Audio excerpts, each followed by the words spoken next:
اللہ نے فرمایا ہے واللہ یعصمک من الناس، اعمال بھی محفوظ رہیں گے، اقوال بھی محفوظ رہیں گے. اسی لیے تو یہ اللہ کے ولی ہمیشہ اعمال مصطفیٰ صلی اللہ علیہ وسلم میں محو رہتے ہیں. محدث اعظم پاکستان جیسی شخصیت ہر وقت تصور یار میں، تصور محبوب میں محو رہتے تھے، اور اس کا اہتمام اتنا زبردست کہ مختلف بہانوں سے علم حدیث تو علم حدیث، منطق اور فلسفہ جیسے خشک اسباق پڑھاتے ہوئے بھی تصور محبوب میں محو رہتے تھے. کیوں محو رہتے تھے؟ کیونکہ انہیں تصور محبوب سے پیار ہے.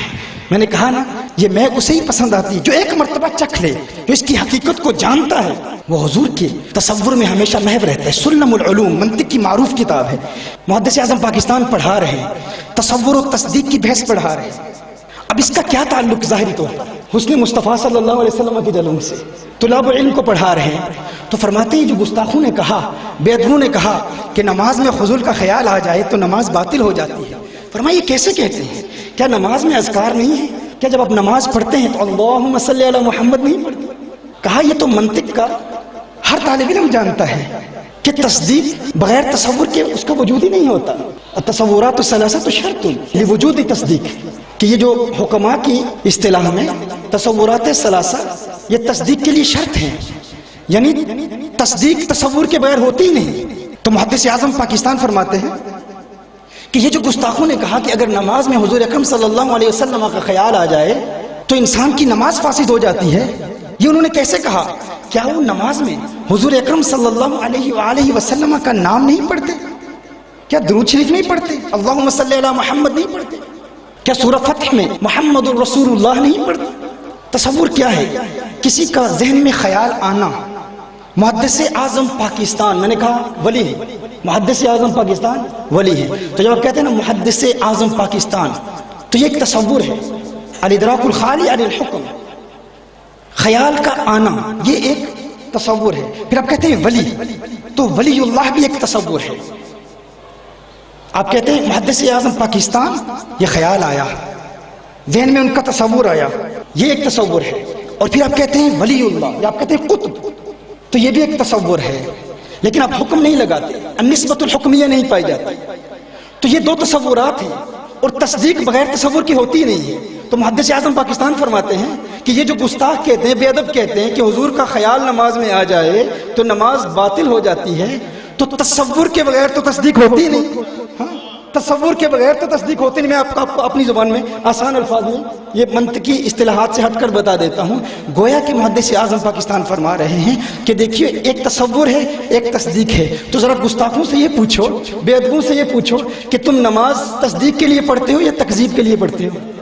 جب نماز میں اذکار آتے ہیں تو یہ اذکار، یہ قرآن کریم کی آیات، یہ تکذیب کے لیے پڑھتے ہو یا تصدیق کے لیے پڑھتے ہو؟ آپ سمجھ رہے ہیں میں کیا عرض کر رہا ہوں؟ کوئی اس کو بنیاد بنا کر، چونکہ دنیا بھر میں لوگ ہماری بیانات سنتے ہیں، تو کوئی اس بنیاد پر محدث اعظم پاکستان پر اعتراض نہ کر دے. اس لیے میں وضاحت کرنا چاہتا ہوں، یہ میں اپنے جملوں میں بات سمجھانے کی کوشش کر رہا ہوں کہ محدث اعظم پاکستان گویا کہ یہ فرما رہے ہیں کہ نماز میں جب تم یہ اذکار پڑھتے ہو، قرآن کریم کی آیات پڑھتے ہو، تو بتاؤ جب تم پڑھتے ہو محمد رسول اللہ، محمد کا تصور آئے گا نا، رسول اللہ کا تصور آئے گا نا. اور تصدیق کے لیے تصور شرط ہے. لا یوجد تصدیق بلا تصور، کہ تصور کے بغیر تصدیق کا وجود ہی نہیں ہوتا. تو بتاؤ جب تم نماز میں یہ اذکار پڑھتے ہو تو تصدیق کے لیے پڑھتے ہو یا تکذیب کے لیے پڑھتے ہو؟ اگر قرآن کی آیات تکذیب کے لیے پڑھو گے تو تم اللہ کو جھوٹا کہہ رہے ہو نا، اور اللہ کی تکذیب کرنا کفر ہے. اللہ کو جھوٹا کہنے والا کافر ہے، اور کافر کی نماز تو ہوتی ہی نہیں ہے. تم کاہے کی نماز پڑھ رہے ہو؟ تم کیوں عبادت کر رہے ہو؟ اور اگر کہو تکذیب کے لیے نہیں پڑھ رہے، تصدیق کے لیے پڑھ رہے ہیں، تو لا یوجد تصدیق بلا تصور، تصدیق کا وجود ہی تصور کے بغیر نہیں ہوتا. تم کہتے ہو تصور شرک ہے. اگر نماز میں حضور کی یاد آ جائے، حضور کا تصور آ جائے، حضور کا خیال آ جائے تو انسان مشرک ہو جاتا ہے.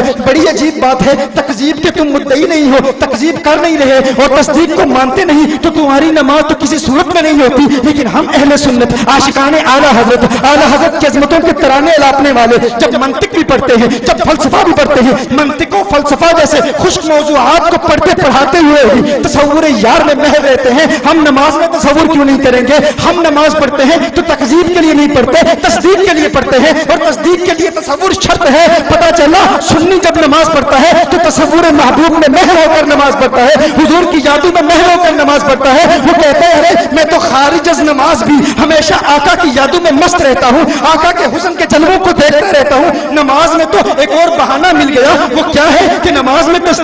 کرنی ہے، تصدیق کے لیے تصور ضروری ہے. اب نماز میں تو اور آقا کا خیال آئے گا، آقا کے جلوے میں اور میں ہو جاؤں گا. گویا کہ وہ کہتا ہے دل میں، جگر میں، آنکھ میں بس تو ہی رہے، اس کے سوا نہ دل میں کوئی یار نہیں رہے. اس اہتمام میں شوق میں سجدے کروں گا، تیرا خیال آئے تو دل باغ رہے. اور جنت میرے نصیب کی وائس تو بخش دے، میرے کفن میں گیس ہوئے جانا کی بو رہے. میرے کفن میں گیس ہوئے جانا کی بو رہے.